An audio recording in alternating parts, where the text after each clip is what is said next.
Well, welcome to Session 12, Defining Competitiveness. Have you ever shopped for a house or an apartment?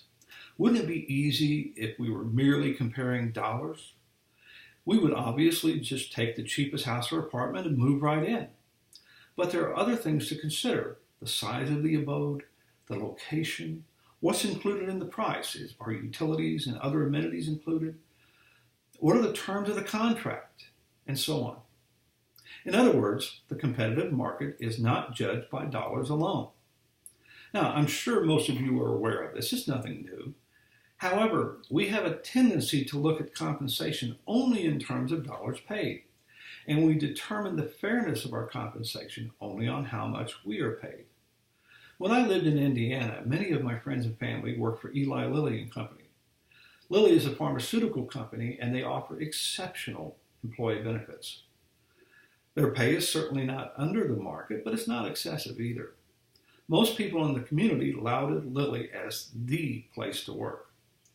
But I was amazed at the number of friends and family members who complained that Lilly didn't pay well. I could never understand how individuals could complain about such a tremendous total compensation package. Simple. They based their definition of fairness on dollars alone. I once had a friend complain that they only received a $5,000 bonus that year from Lilly. They felt that the company shortchanged them since they had received more in the previous years. They held a rather low-level position in the company and certainly not a management role. I remember chastising him since I was in a management position in another company and didn't receive any bonus at all. I guess you just can't please everybody. Determining the limits of the competitive labor market is complex and difficult. Not only does it have many moving parts to analyze, the job, geographical limits, other pay options, etc., but the expectations and needs of employees vary greatly. The purpose of an analysis of the competitive market is to minimize the possibility that our employees will be stolen by other organizations. And to do that successfully, we must offer something to employees that is competitive in pay and in non-pay elements with other market players. What's a good price on a house or apartment? Well, it depends on what you need and what you value. What's a good pay level for a particular job? Depends on what employees perceive they need and value. There is no easy answer, but we must find an answer because having no value, our answer is unacceptable. And having no answer will ensure a non-competitive position related to the external market. And a non-competitive position is always bad in any business anywhere. But I'm going to complicate this topic of competitiveness even more. The text addresses competitiveness with the external market in this chapter. In the next few lectures, I will discuss another competitive internal market. I've already discussed the competitive market that culminates in the battle for the buck. However, another internal market is revealed in the competition for departmental or personal share of limited funds. How much of the compensation dollars do I get each year? In other words, how do we distribute the compensation funds that have been allocated? What is a fair share? We'll discuss that important topic in the next few sessions. Session 12, Defining Competitiveness. So we're going to try to define the competitive market. But competitive market depends on where you stand at the time. As I stated in the introduction, I can think of at least 3 competitive markets that impact compensation.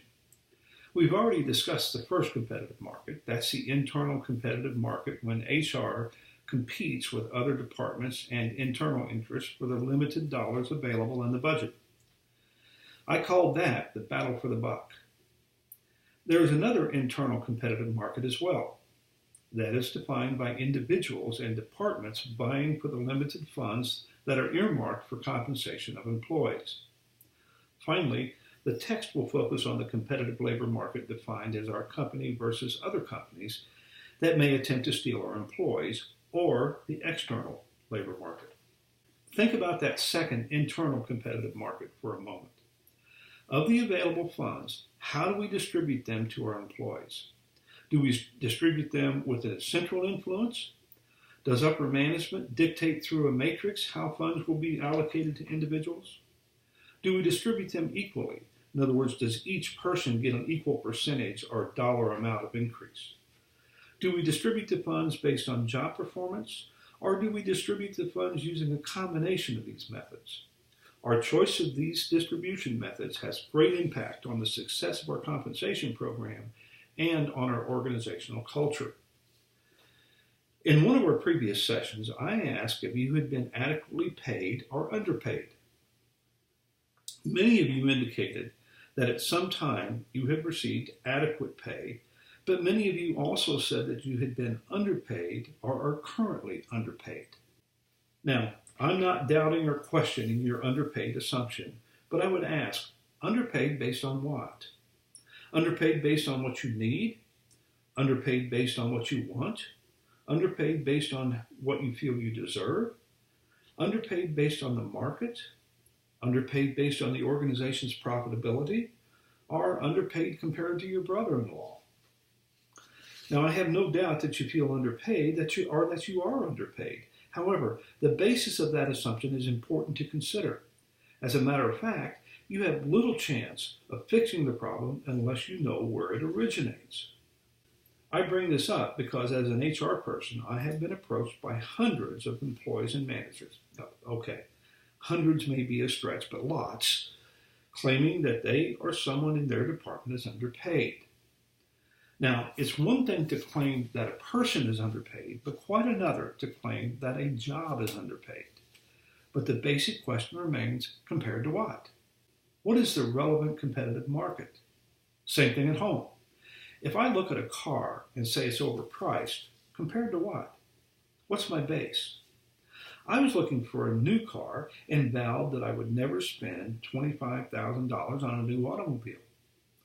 I didn't just think cars were overpriced. I thought people were crazy to spend that much on a car. Obviously, I hadn't been in the car market for quite some time. I started shopping around on the internet and from dealer to dealer and settled on a car that cost somewhat more than $25,000, several $1,000s more than $25,000. I was actually out bragging on what a good deal I got. Now, did I turn into the crazy people I belittled? Well, I guess so. But what really happened was I got in touch with the market. I understood where all of the competitors were, and my base changed. I understood where competitors were in my market, which may be vastly different than other people's perception. Other people may believe that if I just paid $25,000 for a car, it must be a rattle trap compared to their BMW. Others believe that I must be in the big bucks. How do we determine the proper value of pay? How do we choose an acceptable level for us as individuals? For, you see, each of us is different and perceive pay differently, just as we do cars, steaks, computers, boats, houses, etc. How much is enough and how much is too much to pay? In fact, we are experiencing this conundrum related to pay in our society right now. Let's talk minimum wage. The current minimum wage is at $7.25 per hour. Some want to raise it to a livable minimum wage, whatever that is, and others don't want to raise it at all. Still others want to raise it a little bit, and others want to do away with the minimum wage altogether and get the government out of our pay issues. So are people making minimum wage underpaid? Underpaid compared to what? And to whom? If you believe that they are underpaid, then the simple answer is to raise the minimum. But to how much? Do we raise it to $10 or $15 or $25 per hour? Why not $30 per hour? Now I know what you're thinking. Now that's silly. But what's not silly? Also, do we raise it all at once or incrementally over several years? And if you determine that $15 is fair and everyone agrees, why wait for several years to get there? And what problems might we create by raising the minimum? None, you may say. Everyone would be happy. Those who make minimum wage would be thrilled, and those who make more than minimum wage won't care because it won't affect them. It won't? Let's look a little closer. The text discusses how wage rates greatly affect the cost of producing products and services. The more paid for labor, the more the product costs consumers. Also, the more it costs to produce goods and services, the more businesses try to reduce costs and do so largely through automation. What's the outcome? If we raise the minimum wage, and the price of goods and services will increase for everyone. The production of more goods and services will be outsourced offshore, so jobs will be lost. More businesses will automate as the cost of labor increases, so even more jobs will be lost. The initial jobs that will be lost belong to the very people we are trying to help. More minimum wage jobs will go overseas and will be automated and therefore eliminated. So if we raise the minimum wage, there will be a negative impact on people holding minimum wage jobs. And the extent of that impact will depend on how much we raise the minimum wage. Ironic, isn't it? Now, some may argue these conclusions, but it is how business works. It just makes sense. However, the effects of raising the minimum wage doesn't just impact minimum wage people, it affects all of us. We all will pay more for goods and services, and it doesn't just affect us if we eat at McDonald's or utilize minimum wage services. It will affect all products eventually. Many other jobs are indebted to a certain extent to minimum wage. If the pay for people working at McDonald's goes up, shouldn't the pay for people working in retail or managers, etc., also increase? And if more minimum wage jobs are eliminated due to automation and organizations employ less people overall, do we need as many managers and accountants and HR people? People arguing for higher minimum wage argue that evil organizations such as Walmart and McDonald's, now I don't personally believe that they're evil at all, will continue to pay less, thus starving and abusing unskilled people. Truth is that most McDonald's and Walmart pay substantially higher than minimum wage for most positions. Oh, and one other thing. If we pay people $10 or $15 per hour to flip hamburgers, can we really justify what we pay military people to protect us in our country? Can we justify what we pay people to teach and watch over our children? If we raise all of them, how much do we want to pay, and can we afford to pay in taxes? Raising minimum wage doesn't happen in a vacuum. It happens in a market. So what do we pay people for unskilled labor? How much is enough and how much is too much? What consequences are there to our action? Some of you may be arguing they can't eliminate and automate everything. Don't be so sure. When I was young, there was an abundance of minimum wage jobs available for summer work, Christmas jobs, and jobs that you can work at while getting an education. And many of those jobs paid higher than minimum wage. But today, those jobs are being or have been eliminated. We need fewer travel agents, insurance agents, bookstore clerks, movie rental store clerks, just to name a few. Anybody been to a Chili's or Red Robin restaurant lately? There's a small computer terminal at each table that allows you to pay for your meal, order some additional food, etc., without the assistance of the waitstaff. Although waitstaff hasn't been totally eliminated as yet, some of their tasks are being done by computers. I believe it's a matter of time until the number of waitstaff required is curtailed. As minimum wage increases, this automation trend is more likely to evolve. So what do you think? Should minimum wage be increased or left alone or eliminated altogether? If increased, how much? And if increased, are you willing and able to pay the premium required to fund the action? Nothing is free, particularly when it comes from the government. Now I'll level with you. If you haven't guessed by now, I'm not a big fan of a huge increase in minimum wage. I can handle a small increase, but I'm definitely not in favor of establishing a so-called living wage. I defy anyone to tell me what a living wage really is. This comment is in the interest of full disclosure. We'll likely discuss this topic more in the discussion forum. I use this example to demonstrate how complex pay and pay administration can be. Changing pay can have far-reaching consequences. Obviously, the easiest thing to do is just leave pay alone. If it's competitive and acceptable now, why mess with it? Well, just like everything else in this world, someone is going to mess with it and change the competitive formula. When one moves, all must move to keep up. In terms of external competitiveness, we must make two important decisions before we are ready to develop base pay structures. First, how do we want to compete? We need to stake out our competitive territory, and as indicated in the text, we have three choices. Is our base pay going to be above the market, below the market, or are we going to match the market? The second decision, which can influence or direct the first decision, is what is our mix of pay? For example, if we decide our total pay is going to match the competitive market, we may choose to establish a base pay lower than the market rate and make up the difference with a bonus plan or some other type of pay for performance or incentive pay. If we choose to pay above the market, we may elect to match the market with base pay and add other forms of incentive, bonus, or pay for performance. So far, we've been talking primarily about base pay, but as you can see, we now will include other forms of pay in our discussions. Another consideration, which is less a decision than a reaction, is what is the geographical limits of our competitive market? And geographical competitive market may vary with the job. At Nestle, we looked at the local market for recruiting hourly employees. We generally considered local to be within driving distance of our facility.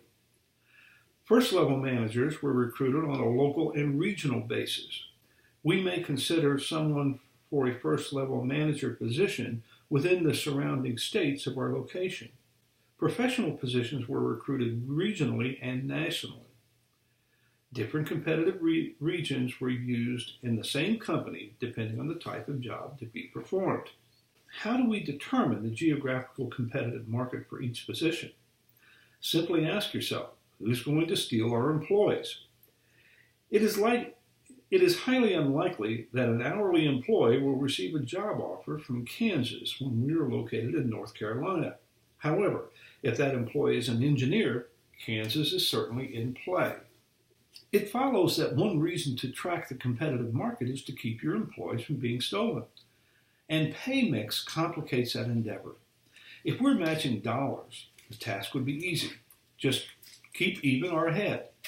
However, we are matching dollars and potential dollars, bonus and incentive plans, work environments, benefits, etc. If we match the market in dollars, our employees may still be stolen because our benefit plan is weak. But what is a good benefit plan? Well, it depends. Benefits mean different things to different people. Child care plans, maternity leave for spouses, etc. are probably very unpopular for most of you. They mean very little to me from a personal perspective. I'll never use them. My child-rearing days are over. On the flip side, lucrative retirement plans may mean less to you than me because of your stage in life. Remember our discussion on diversity? As our workplace becomes more diverse, it is more difficult to determine what satisfies the needs of employees because those needs are more diverse as well. To address this issue, many companies have developed flexible benefit plans, flexible work schedules, flexible pay plans, etc. Options and choices are becoming the new normal, and I, for one, think it is a very beneficial change in the workplace. One example of a flexible benefit plan, often called cafeteria plan, was implemented at Nestle.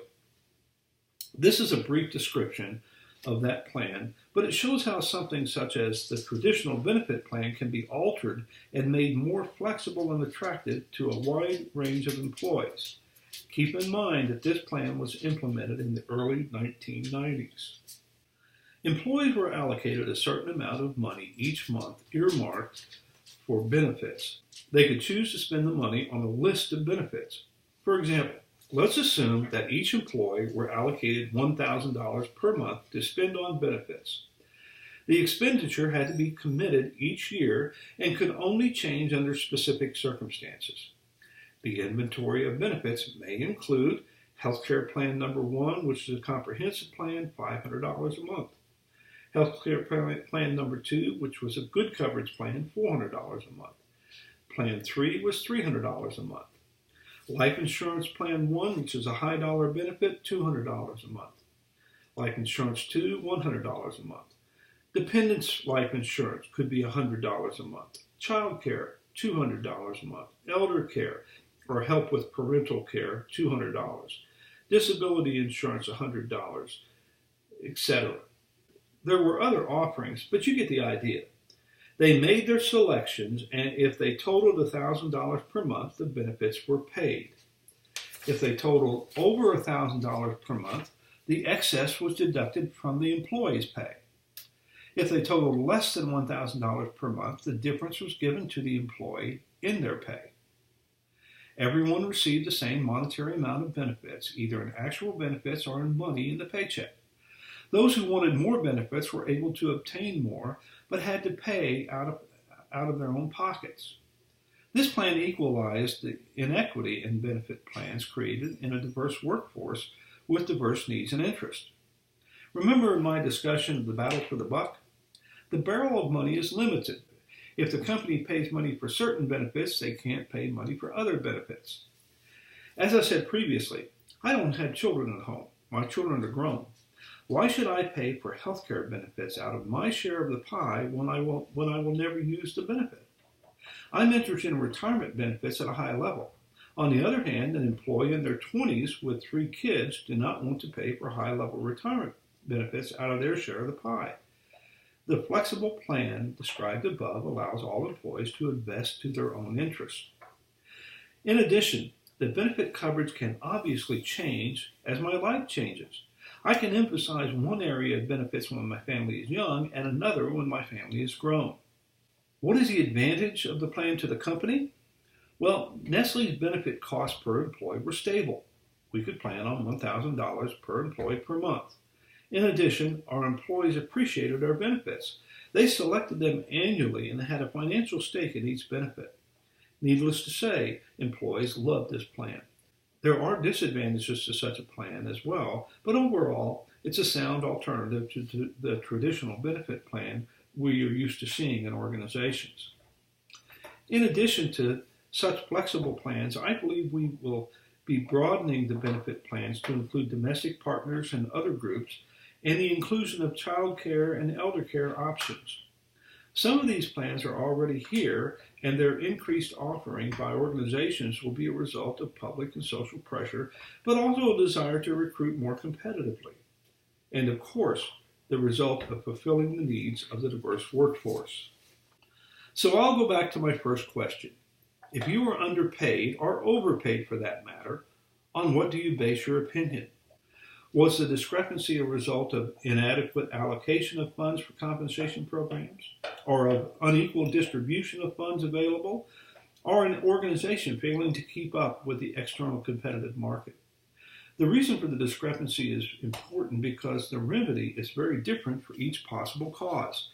And I suspect you will find the answer to your inequity problem lies with you more than the organization, at least in the short run. It really comes down to personal decision. Is the inequality sufficient to cause you to change jobs, or is it minor enough that you can tolerate the issue? Of course, recognizing the root cause greatly assists you in making that important decision. Now that we understand the complexities of defining the competitive market, we will begin our exploration of the second internal competitive market. We will explore how an organization can address the allocation of funds available to ensure those funds are spent wisely and appropriately. The development of base pay structures will help immensely in that endeavor.